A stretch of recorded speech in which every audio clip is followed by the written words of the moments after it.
Hello everyone, I'm Dr. Kumar and today we are going to discuss about semiconductors. So in this short video, we'll be discussing about what is semiconductors, what are the different types of semiconductors, and what are the applications of semiconductors in our day-to-day life. So in order to understand the semiconductor, first we should have a very clear concept about energy bands. So that means what is energy bands, how they form. So these things we'll be discussing here.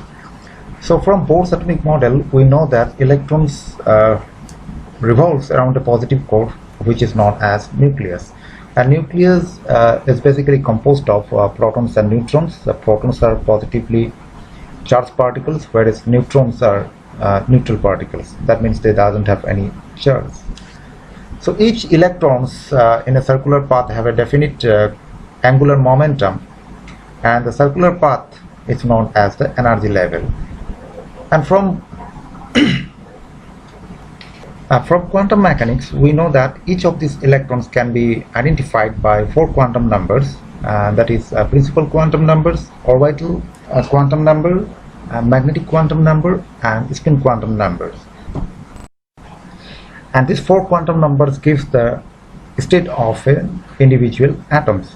And from Pauli's exclusion principle, we know that no 2 electrons can have all the 4 quantum numbers same. That means no 2 electrons can have in the same energy state. So this diagram shows the different energy levels of an isolated atoms. Now let us consider what will happen if I bring 2 atoms very close to each other. So in that situation, the individual energy levels of the atoms will split into 2. That means, so each energy level of the atoms will become 2 very closely packed energy levels. Now if I bring 3 atoms very close to each other, then each energy level will split into 3, and similarly if I bring 4, then each energy level will split into 4 energy levels. Now let us consider the situations what will happen in case of solid. So we know that in solid there are 10 to the power 23 numbers of atoms, and in a crystalline solid the atoms are arranged in a regular and repetitive geometrical patterns. In case of solid, the energy level will split into 10 to the power 23 numbers of energy levels, and these energy levels are so closely packed that they basically looks like a band, right? And always remember that when we bring 2 atoms very close to each other, the innermost energy levels are less affected, whereas the outermost energy levels are highly affected, and therefore the band formed by the innermost energy levels are very closely packed, and their width is very less compared to the band formed by the outermost energy levels, and their width is large compared to the previous one. Again, remember, the number of energy levels in the band is equal to the number of atoms in the solid crystal, but the width of the band is independent of the numbers of atoms. Now as the electrons always prefer states with a minimum energy, the lower energy bands are usually completely filled or occupied by electrons. On the other hand, the higher energy bands may be completely empty, that is unoccupied by electrons, or they may be partly filled, that is contains a number of electrons less than the number they can accommodate. So as we have discussed that the lower bands of a solids are completely filled with electrons, whereas the upper bands are either empty or partially filled by electrons. So the lower bands are called valence band, whereas the upper band, which is partially filled or empty, is called the conduction band. And in between these 2 bands there is a gap which is known as the band gap. Now based on this band gap, solids are classified as conductor, semiconductors, and insulators. So in case of insulators, the band gap is very large and no thermally excited electrons can jump to the conduction band, since the band gap is very large and the energy needed to jump to the conduction band is very high. Examples of insulators are plastic, Teflon, rubber, etc. On the other hand, in case of semiconductors, the band gap is very small compared to the insulators. So the thermally excited electrons can easily jump to the conduction band and they can conduct electricity. Since the band gap is very small in case of semiconductors, therefore the electrons in the valence band requires very less band gap energy to jump into the conduction band.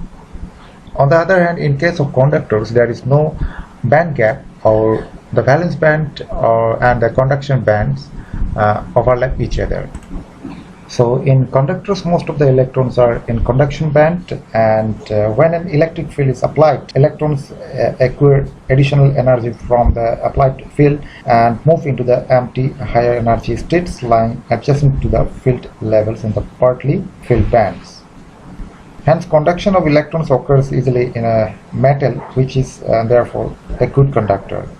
The electrons in the conduction band is known as the free electrons. Now let's come to our main topic of this video lecture, that is semiconductor.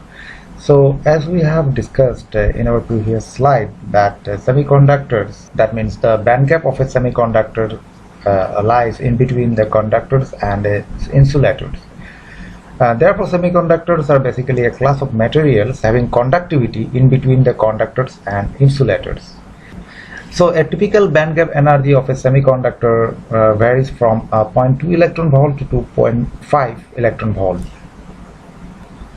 So therefore, at 0 degree Kelvin, semiconductors are basically behaves as a insulator, but at room temperature, that means when the temperature rises, it behaves like a conductor and conducts electricity. So semiconductors are basically classified into two categories, that is intrinsic semiconductor and extrinsic semiconductor. So we'll be discussing about intrinsic and extrinsic semiconductor in our next slide. So the intrinsic semiconductors, or sometimes called the pure semiconductors, are basically a class of semiconductors whose conductivity is completely dependent on the thermally generated carriers, that is electrons. So examples of intrinsic or pure semiconductors are germanium, silicon, etc. Now, as we have discussed, for intrinsic semiconductor, the valence band is completely filled with electrons, whereas conduction band is completely empty at 0 degree Kelvin. So in this situation, the intrinsic semiconductors behave as an insulator, and they will not conduct any electricity when electric field is applied. On the other hand, as the temperature increases, or at room temperature, for example, some of the electrons in the valence band get thermal energy, and they can jump to the conduction band and leaving a hole in the valence band. This hole means the empty space in the valence band created by the electron which jump to the conduction band. Therefore, in case of semiconductors, the number of electrons and the number of holes are always equal, and the electrons in the conduction band and the holes in the valence band are free to move within the crystal at random due to their thermal energy. And now, when external electric field is applied to this intrinsic semiconductor, this electron and holes achieve a drift velocity, and this gives rise to the current flow. Thus, when a semiconductor is connected to a battery, the current is contributed by the electrons in the conduction band and the holes in the valence band. The electrons move towards the positive electrode, while the holes move towards the negative electrode of the battery. Now, always remember that in physics, complicated things are always easier to understand by schematic diagrams or by graphical representations. So to understand the intrinsic semiconductors, so we'll use this schematic diagram. So this is the crystal structure of germanium semiconductor. So as we have discussed earlier, that in crystals, atoms are arranged in a regular and repetitive geometrical pattern. So you can see These are the germanium or silicon atoms which are arranged in a geometrical pattern. And we also know that crystal structures are basically three-dimensional, but for simplicity we will consider here only the two-dimensional crystal structure. And we also know that germanium or silicon atoms have four outermost electrons in their valence energy levels. That means the number of valence electrons in germanium or silicon atoms are 4. And out of these 4 electrons, each electron will be shared by its adjacent or nearby germanium atoms, and thus they make the covalent bond.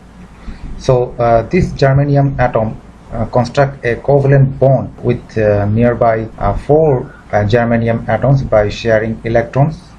So when heat is supplied to this germanium or silicon crystal, so some of the electrons will get free from this covalent bond by breaking this covalent bond, and these electrons are known as free electrons. So in order to liberate this electron, sufficient heat should be supplied to this germanium semiconductor, and once the electron get free, so the empty space formed due to the vacancy created by this electron is known as the hole. So from our discussions, we have learned that in case of intrinsic semiconductors, the electrons and hole pairs are basically generated by supplying a sufficient heat on the semiconductor. But there is another way to generate electron hole pairs, and this is called the doping. In case of extrinsic semiconductors, in order to generate electron hole pairs, a small amount of impurities are added to the semiconductor material. The process of adding the impurity to the semiconductor material is known as doping, and the impurity is called the dopant. Extrinsic semiconductors are basically divided into two categories or two types, that is called donor or N-type semiconductor and acceptor or P-type semiconductors. So we'll be discussing these two in our later slides. Now the donor or N-type semiconductors can be produced by adding a pentavalent atom, and that means the atoms which have a 5 valence electrons to a germanium semiconductor or intrinsic semiconductor. Now again, for simplicity, we'll consider this schematic diagram. So this is a pentavalent atom which acts here as an impurity. So in this case, a few amount of phosphorus atom is added to a silicon semiconductor, and since phosphorus is a pentavalent atom, so it has a 5 valence electrons. So out of 5 valence electrons, 4 electrons will produce a covalent bond with its nearby silicon atoms, whereas the 5th electron is loosely bounded with the phosphorus atom.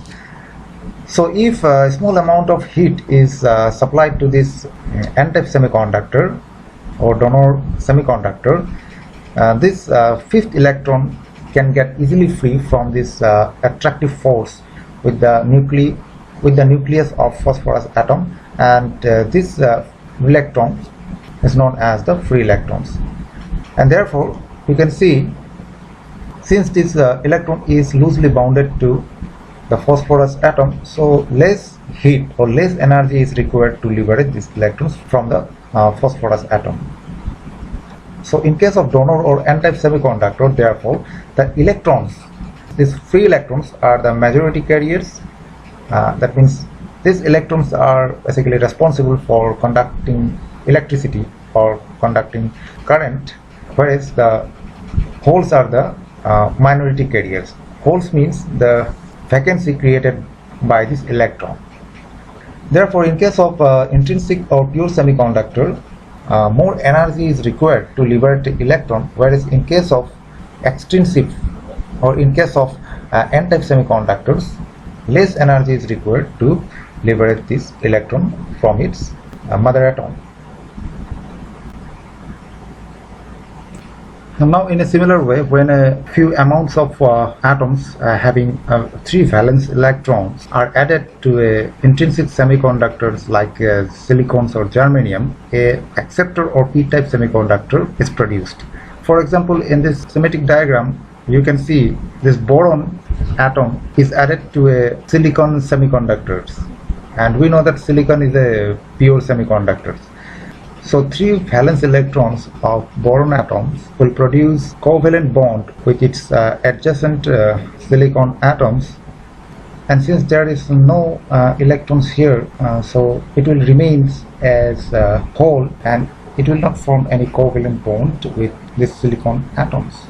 So in case of acceptor or p-type semiconductor, these holes are majority carriers, whereas the electrons are the minority carriers. Semiconductors have a wide range of applications, and the semiconductors are used in diodes, transistors, integrated circuits, etc. And semiconductors also used in infrared detectors, high frequency transistors, lasers, high frequency optical devices, light emitting diodes, solar cells, etc. etc. So these are some basic applications of semiconductor in our day-to-day life.